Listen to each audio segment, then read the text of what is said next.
మేము చాలా కష్టపడి గుడికైతే వచ్చేసాం. ఇక్కడ కాశీపట్నం దాటి లోపల వెంకటేశ్వర స్వామి టెంపుల్. ఇది పూర్తి పేరు నాకు పూర్తి తెలియదు, లోపలికి వెళ్ళి చూద్దాం. ఓకే ఫ్రెండ్స్, ఇక్కడైతే రాసింది శ్రీ అనంత వెంకటేశ్వర స్వామి వారి దేవాలయం వైకుంఠగిరి అనేసి. సరే లోపలికి వెళ్ళి చూద్దాం ఎలా ఉంటుందో. లోపల ఫోటోలు తీనేస్తారా లేదో, వీడియో తీనేస్తారా లేదో చూద్దాం. బాగుంది చూడడానికి, చాలా బాగుంది. మార్గం బాగుంది, చాలా బాగుంది. చూద్దాం రండి. ఇంకా రాజగోపురం తర్వాత ధ్వజస్తంభం చూడండి ఎంత బాగుందో, చాలా బాగుంది.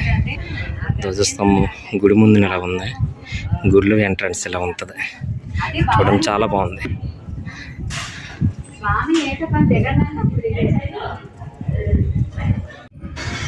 గుడిలోకి అయితే ఎంటర్ అయ్యాం, పూజ చేస్తున్నారు, బాగుంది.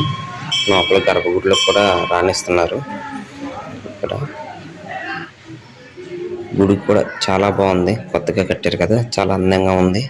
కొండ పైన కాబట్టి చాలా చల్లటి ప్రదేశం, మంచి గాలి, ప్రకృతి చాలా బాగుంది. అందరూ రావచ్చు, చూడొచ్చు. గుడి అయితే బ్రహ్మాండంగా ఉంది.